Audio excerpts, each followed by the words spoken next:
Hello बच्चों, आज हम बेसिकली मैथमेटिकल टूल्स का एक बेसिक मैथ्स का एक बहुत इंपॉर्टेंट सेक्शन लेकर आए, कैलकुलस। हम कैलकुलस पढ़ेंगे। कैलकुलस इसलिए पढ़ेंगे कि आपके मैथमेटिक्स में भी काम आएगा, 11th में या 12th में पढ़िएगा पता नहीं, लेकिन फिजिक्स के अंदर में आपको कैलकुलस का इस्तेमाल बहुत ज़्यादा है। यानी डिफरेंशिएशन और इंटीग्रेशन का बहुत ज़्यादा इस्तेमाल है।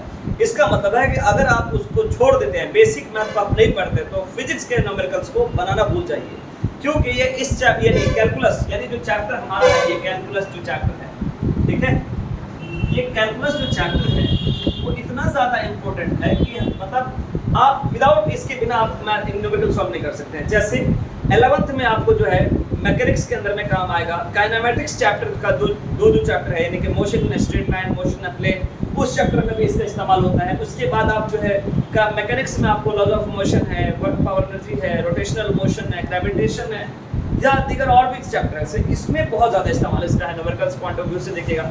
इसके अलावा जो आप प्लस 2 के अंदर में जब जाते हैं या नीट जेईई के लिए तैयारी करते हैं, तो चैप्टर तो सब सेम होता है, बस लेवल्स थोड़ा अप होते हैं। तो अब जब इसमें जाते हैं तो वहाँ पर आपको जो है इलेक्ट्रोस्टैटिक का 2 चैप्टर है, इलेक्ट्रिक चार्जेस एंड फील्ड, और दूसरा हमारा क्या है, इलेक्ट्रिक पोटेंशियल एंड कैपेसिटेंस, वो चैप्टर हो गया।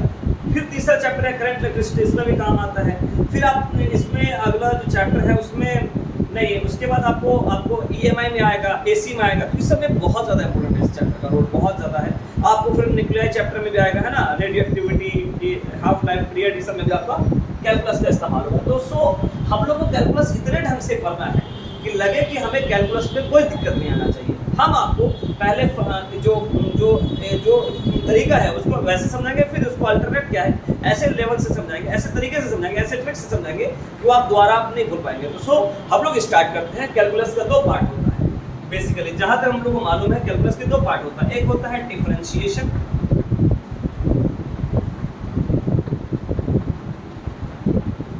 और दूसरा हमारा जो होता है पार्ट, ठीक है, दूसरा पार्ट होता है इंटीग्रेशन।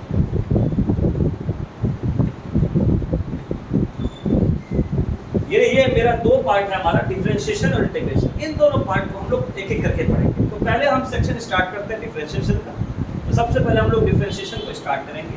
तो चलिए हम लोग सबसे पहला जो टॉपिक है, हम लोग पहला जो कैलकुलस का पहला पार्ट है डिफरेंशिएशन, उसको हम लोग पढ़ेंगे। डिफरेंशिएशन, डिफरेंशिएशन में बहुत सारे चीज का इस्तेमाल होगा। जैसे आपको कांस्टेंट का इस्तेमाल होगा, जैसे आपको वेरिएबल का इस्तेमाल होगा, जैसे आपको फंक्शन का इस्तेमाल होगा। तो हम इस सब कुछ इसको टर्म को थोड़ा धीरे धीरे हम लोग समझते हैं, ठीक है। सबसे पहली बात ये है कि हम लोग समझते हैं क्या कि हमारे पास कांस्टेंट क्या होता है। जैसे कांस्टेंट हम लोग को समझना है, कांस्टेंट के बारे में, ठीक है। कांस्टेंट क्या होता है?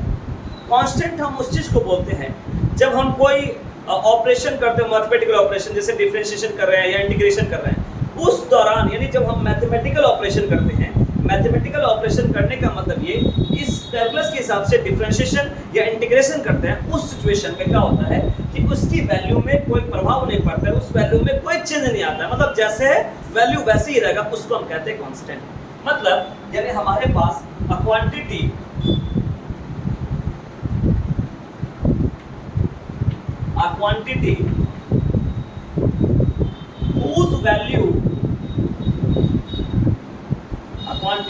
whose value remain unchanged, ठीक है, whose value is remain unchanged, ठीक है, remain unchanged during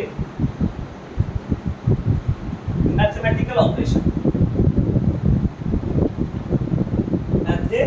mathematical operation.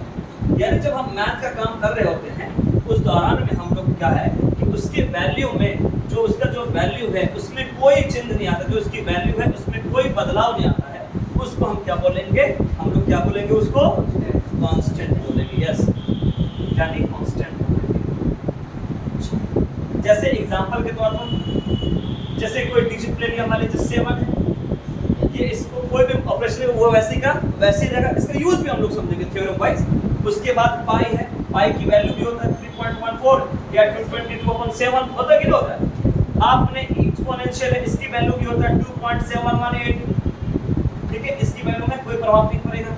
जैसे साइन 30 डिग्री है, इसमें कोई नहीं, इस सब जो वैल्यू सब चीजें हैं जो आपको अलग अलग ऑपरेशन, तो जब आप मैथमेटिकल काम करेंगे, जब आप सॉल्व करेंगे, तो वहां पे इन सब की वैल्यू पे कोई असर नहीं पड़ेगा, वो जैसे है वैसे ही रहेगा। इसी को बोलते हैं कांस्टेंट। ये क्लियर हुआ?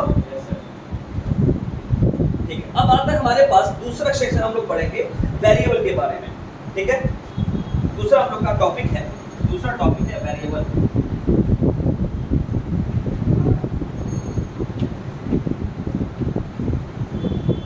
ये आपके पास वेरिएबल्स है हमारे पास। अब यहाँ पे देखिए कि वेरिएबल का मतलब क्या होता है कि जब कोई क्वांटिटी हमारे पास है, कोई भी क्वांटिटी, उसमें क्या होता है, हम कोई भी सी वैल्यू भी ले सकते हैं, कोई सा भी हम लोग ले सकते हैं, एक्स वाई जेड जो भी मर्जी हो, टी एक्स जो भी नाम, उसको हम लेंगे तो उसको क्या बोलेंगे, वेरिएबल होगा। जैसे मान लीजिए y बराबर 3t² माइनस 2t प्लस 4 है, ये जो t है ना, ये आपके वेरिएबल्स हैं। तो हम लोग क्या है कि जब हम कोई फंक्शन लिखते हैं, तो फंक्शन लिखने के दौरान जो है, मान लीजिए कि y बराबर ले लिए 2x² माइनस 2y प्लस 4, तो ये जो 2x² है ना, तो ये x जो लिखा हुआ है ये आपका वेरिएबल है। ठीक है, तो हमारे पास वेरिएबल का कॉन्सेप्ट ये है कि जब हम कोई क्वांटिटी को हम लिखते हैं और उसको हम उसकी जगह पे कोई भी हम लोग क्या करते हैं, डिफरेंट वैल्यू ले लेते हैं, डिफरेंट नेम ले लेते हैं, उसको हम क्या बोलेंगे, वेरिएबल बोलेंगे। तो इसका डेफिनेशन हम लिख देते हैं एक शॉर्ट फॉर्म में। क्या है हमारे पास, अ क्वांटिटी, ठीक है, which can take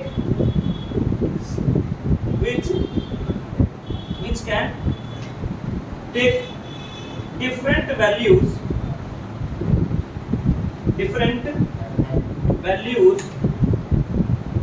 is called, दिखाई दे रहा बाबू ये वाला, is called क्या है, वेरिएबल। ठीक है, यानी वेरिएबल क्वांटिटी बोलेंगे। जैसे एग्जांपल के तौर पर, चलिए थोड़ा सा इसको घेरा मालूम है। एग्जांपल देखो, हम लोग जो है जब कोई भी क्वांटिटी लिखते हैं उसमें डिफरेंट वैल्यू लिख देते हैं, उसको हम क्या बोलेंगे, वेरिएबल बोलेंगे। जैसे एग्जांपल पे हम आते हैं वेरिएबल कैसे रिप्रेजेंट कर सकते हैं, तो वेरिएबल रिप्रेजेंटेड एज, ठीक है, वेरिएबल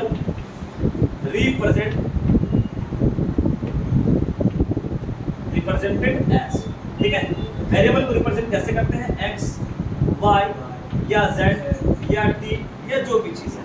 जैसे एक एग्जांपल मैं लिखवाता हूँ, तो जब आगे जब फंक्शन पढ़ेंगे ना, तो वहाँ पे आपको वेरिएबल समझ में आपको आ जाएगा। ठीक है, अगला जो टॉपिक है हमारा, आपको समझना है टॉपिक अगला क्या हमारे पास, फंक्शन।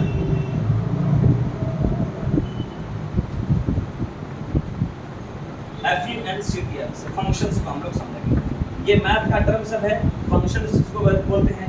ये हमारे पास क्या है, ये फंक्शन हम किसको कहेंगे, जब हमारे पास जो वेरिएबल को रिप्रेजेंट करते हैं उसी को हम फंक्शंस कहते हैं। तो जैसे हमारे पास क्या है कि हम लोग जो है फंक्शन उसको बोलेंगे, एक किसी क्वांटिटी के फंक्शन उसको बोलते हैं जब कोई वेरिएबल को हम क्या करते हैं, किसी इक्वेशन के फॉर्म में लिखते हैं, उसको हम फंक्शंस बोलते हैं। जैसे हमारे पास इफ y बराबर क्या है, जैसे 2x² माइनस 3x प्लस 1, ठीक है, हमारे पास क्या है, तो ये हमारा जो कहलाता है, ये जो y है ये आपका फंक्शन कहलाएगा। y क्या कहलाएगा, आपका फंक्शन। और ये क्या कहलाएगा, ये क्या कहलाएगा, वेरिएबल। यस, इसको क्या बोलेंगे, ये x हो गया, वेरिएबल हो गया। ठीक है, ये क्या कहलाएगा, वेरिएबल। तो इसका जो है डेफिनेशन ये हो सकता है, अ क्वांटिटी, ठीक है, a function is said to be if the variable represented as like S. एक वेरिएबल को हम ऐसे रिप्रेजेंट करेंगे, इसको क्या बोलेंगे, हम फंक्शन बोलेंगे। ये क्लियर हो गया है। या इसको ऐसे भी लिख सकते हो कि फंक्शन ऑफ x, अगर यहाँ पे y होता तो फंक्शन ऑफ y लिख देते, यानी 2x² माइनस 3x प्लस 1। ठीक है, चलिए इसको आप लोग लिख लीजिए। ठीक है, आगे बढ़े। चलिए इतना हम लोग समझ गए। कांस्टेंट किसको बोलेंगे, जिसकी वैल्यू क्या हो, बिल्कुल चेंज ना हो, यानी जैसे है वैसे ही रहे। वेरिएबल किसको बोलेंगे, जो क्वांटिटी को सजाने में हम लिखते हैं, जो वेरिएबल का जो डिफरेंट वैल्यू का इस्तेमाल करते हैं, उसको क्या बोलेंगे, वेरिएबल। जैसे x है तो ये वेरिएबल कहलाती है, y अगर होता तो ये वेरिएबल कहलाता, अगर t होता 2t² माइनस 3t प्लस 1 होता तो t क्या कहलाता, वेरिएबल। और उस सब वेरिएबल को मिलाने के बाद जो हम रिप्रेजेंट करते हैं उसको क्या बोलते हैं, फंक्शन। क्लियर है ना। चलिए बहुत शानदार,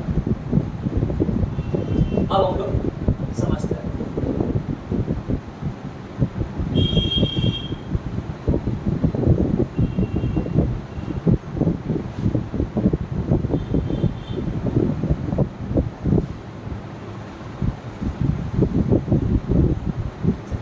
अब हम लोग कॉन्सेप्ट ऑफ चेंज के बारे में पढ़ेंगे। क्या पढ़ेंगे हम लोग? Concept of change. हमारे पास जो है टॉपिक है, छोटा छोटा टॉपिक है, ये टर्म सब है डिफरेंशिएशन का। कॉन्सेप्ट ऑफ चेंज, ठीक है। जैसे मान लीजिए आपके पास एक वॉल है, दीवार, ये क्या है आपका? एक दीवार। जैसे मान लीजिए दीवार है, इस पे एक हुक के साथ क्या स्प्रिंग कनेक्ट कर दिया। क्या कनेक्ट कर दिया? स्प्रिंग कनेक्ट कर दिया। थोड़ा सा ध्यान दीजिएगा, आपने क्या किया, ये आपका ओरिजिनल स्प्रिंग है, मतलब आपका ये, ठीक है। तो ये आपका इनिशियल जैसे था वैसे ही है ना, लेकिन जब स्प्रिंग को पकड़ के खींचेंगे तो वैसे ही रहेगा। क्या होगा? वो उसका लेंथ बढ़ जाएगा, है कि नहीं? मतलब जब उसको हम पकड़ के खींचेंगे, इसका मतलब है कि यही स्प्रिंग आपको ऐसे फैलता हुआ नजर आएगा। आएगा कि नहीं आएगा? इसका मतलब है कि हमारे पास ये क्या कह रहा है, हमारे पास कि आपको ये फाइनल चेंज कह रहा है, फाइनल डिस्प्लेसमेंट। तो इसमें बड़ा कौन सा है? ये फाइनल हमारे पास, और ये क्या है? इनिशियल, है ना। ये इनिशियल डिस्प्लेसमेंट ऑफ स्प्रिंग हो गया। ये आपका हुक्स लॉ में भी कॉन्सेप्ट आता है। किसमें का आता है? आप पढ़ेंगे डब्ल्यू पावर एनर्जी में, हुक्स लॉ का काम आएगा। तो हमारे पास जो होगा, यानी इसको बोलते हैं चेंज। इसको क्या बोलते हैं हम लोग? चेंज। लेकिन कौन सा चेंज होगा हमारे पास? डेल्टा एक्स बराबर क्या हो जाएगा? Final minus initial. तो ये आप तो डिस्प्लेसमेंट में भी पढ़ेंगे टॉपिक, उसमें भी आएगा। लेकिन ये जो फॉर्मूला निकला है, ये आपका लार्ज चेंज के लिए, ज्यादा चेंज के लिए, लार्ज चेंज के लिए, लार्ज अगर चेंज है, लार्ज चेंज के लिए, मतलब जैसे आपके पास एक स्प्रिंग है ना, समझ लीजिए थोड़ा सा, एक स्प्रिंग है। तो ये हमारे पास अभी क्या है, ये इनिशियल हमारे पास ऐसा है, लेकिन जब इसके दोनों एंड को पकड़ेंगे तो क्या होगा? चेंज होगा कि नहीं होगा? तो क्या इसमें ज्यादा चेंज आएगा कि नहीं आया? तो ये आपको लार्ज चेंज का कॉन्सेप्ट है। अब स्मॉल चेंज का कॉन्सेप्ट समझ लीजिए, ठीक है। हम लोग को स्मॉल चेंज का कॉन्सेप्ट समझना है, तो हम लोग को मालूम रहना चाहिए कि हम लोग जो पढ़ रहे हैं वो क्या चीज़ का पढ़ रहे हैं, ठीक है। ये आपका लार्ज चेंज का कॉन्सेप्ट है। आगे बढ़ते हैं। अब जैसे मान लीजिए आपके पास एक रॉड है, उसका जो मान लीजिए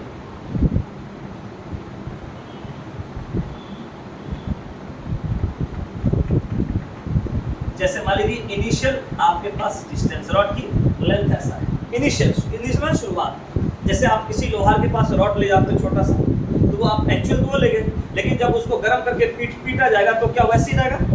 वो चेंज हो जाएगा, नहीं हो जाएगा? मतलब क्या कि हमारे पास ये रॉड को हम ले गए और इस रॉड को हमने पीट कर थोड़ा साइज को बड़ा कर दिया, मतलब आपका ये साइज क्या हो गया हमारे पास? इस तरीके का हो गया।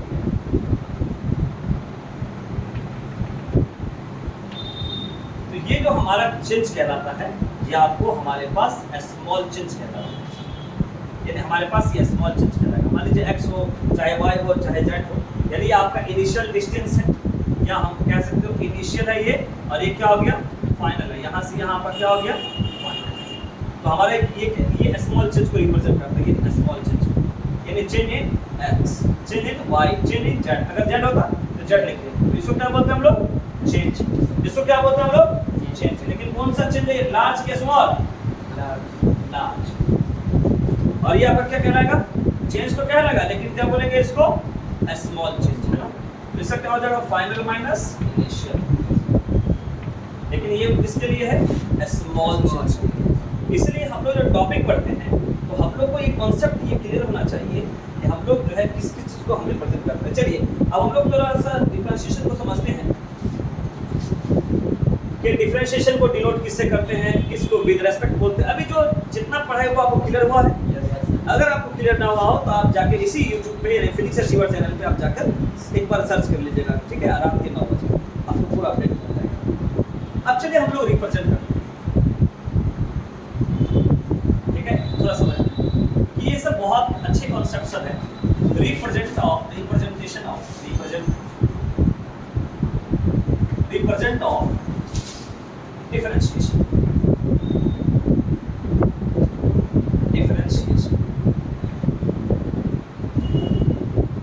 जैसे डिफरेंशिएशन को हम यानी रेट भी बोलते हैं, डिफरेंशिएशन को क्या बोलते हैं आप? रेट भी बोलते हैं, यानी कि रेट ऑफ, क्या बोलते हैं हम लोग? लैंग्वेज में रेट ऑफ बोलते हैं। जैसे फिजिक्स का लैंग्वेज लिखिएगा ना, जब आप आगे बढ़िएगा थर्ड चैप्टर में, तो लिखिएगा जैसे वेलोसिटी का the rate of flow of, या आपके पास ये करंट का formula, the rate of flow of charge with respect to time, इसको करंट कहते हैं। तो जब रेट की बात हो तब हम लोग डिफरेंशिएट करते हैं। तो जब रेट की बात हो, चलिए अब यहाँ पर डिफरेंशिएट को डिनोट किससे करते हैं? डी बाई डी से। अब समझिएगा थोड़ा सा ध्यान से कि हम लोग ये डी बाई डी जो है लिखा हुआ है, इसको हम डिफरेंशिएट करते हैं। क्या कहते हैं हम लोग? डिफरेंशिएट। क्या बोलते हैं हम लोग? डिफरेंशिएट। उसके बाद सेकंड स्टेप है विद रिस्पेक्ट टू, ठीक है, यानी यहाँ पे लिखते हैं हम लोग, जैसे हमारे पास मान लीजिए x लिख दिए, ये x क्या कहलाएगा? तो विद रिस्पेक्ट,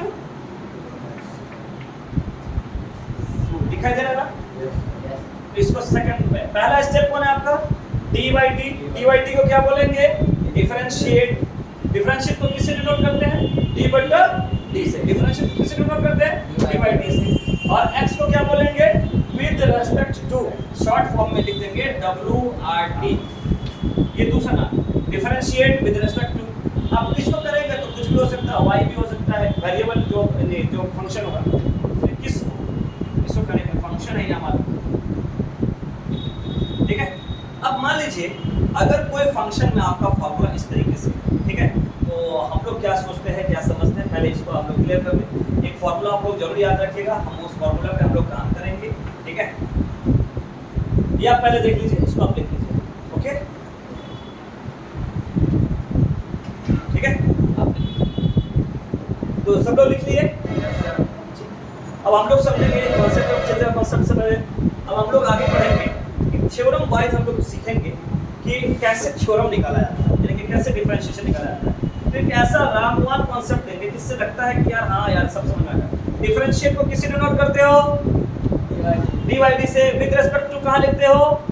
बट्टे के नीचे और डी के राइट में, बट्टे के नीचे डी के आपका राइट है ना, ये कहाँ? अच्छा, डिफरेंशिएट को किससे डिनोट करते हो? डी बाई डी से। और कहाँ लिखते हो? विद रिस्पेक्ट टू कहाँ लिखते हो? डी के राइट है ना, डी के राइट, एग्जैक्ट। अब फंक्शन को ऊपर में, है ना। चलिए हम लोग अभी समझते हैं, एक ही थ्योरम पढ़ेंगे, फिर बाकी थ्योरम हम लोग कल एक और नया वीडियो बनाएंगे लेक्चर 2 के लिए, हम लोग समझते हैं, ठीक है। चलिए theorem first, how to find out the differentiation. अब लोग सीखेंगे हम लोग डिफरेंशिएशन कैसे निकालते हैं। थ्योरम फर्स्ट, एक थ्योरम करके आप लोग समझेंगे। थ्योरम फर्स्ट कहता है क्या? अगर कोई फंक्शन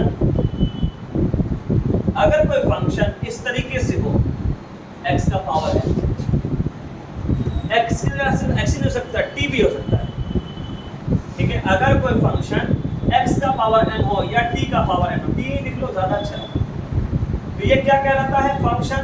ये क्या कहलाएगा? वेरिएबल। ये क्या कहलाएगा? फंक्शन। एक है, अगर हमारे पास अगर फंक्शन t का पावर n दिया हुआ, तो डिफरेंशिएशन का फॉर्मूला क्या होता है? इसका फॉर्मूला याद रखिएगा, ये 95% आपको इस्तेमाल होता है। कितना परसेंट? 95%। तो क्यों ना एक फॉर्मूला को अच्छे से समझ लें, याद कर लें। तो हमारे पास जब कोई चीज ऐसी इस तरीके से हो, इसको क्या बोलेंगे? डी बाई डी को डिफरेंशिएट, इसको क्या बोलेंगे? With respect to time. यहाँ पे टी है, इसका फॉर्मूला होगा nt का पावर n माइनस, ये फॉर्मूला याद कर लीजिएगा, nt का पावर, जैसे आप पढ़ते हो ना, अंटी का पावर, किसका पावर? अंटी जानते हो ना, अंटी का पावर n माइनस, ठीक। तो ये फॉर्मूला याद करना बहुत ज्यादा काम होता है। तो चलिए जब इस तरीके का फॉर्मूला हो तो हम सॉल्व करते हैं। चलिए आपको क्वेश्चन डिफरेंशिएट, क्वेश्चन है, सवाल है ये आपका, differentiate with respect to time. किसके रिस्पेक्ट में हम लोग सीखना है? t के रिस्पेक्ट में। इफ y बराबर t का पावर 4 है, ठीक है। क्या ये इस जैसा मिल रहा है कि नहीं मिल रहा है? y है, t है, और पावर में क्या है? 4। हम लोग को सबसे पहला स्टेप क्या सिखाए थे?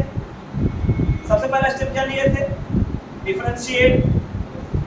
तो डिफरेंशिएट को कैसे लिखेंगे हम लोग? डी बाई डी लिखेंगे, नहीं लिखेंगे? उसके बाद क्या बोले थे हम लोग, विद रेस्पेक्ट टू को कहाँ लिखते हैं, ठीक बट्टे के नीचे ठीक है। तो हाँ, तो किसके रेस्पेक्ट में कह रहा हमारे पास, ठीक है, तो टी लिख दिया, किसको, तो फंक्शन को, यानी y लिख देंगे, यानी differentiate with respect to x with respect to time, किसको, y फंक्शन। अब थोड़ा देखिएगा, d बट्टा dt तो ठीक है, d बट्टा dt लिख दिए ना। अब y की जगह क्या लिख सकते हो, d का पावर।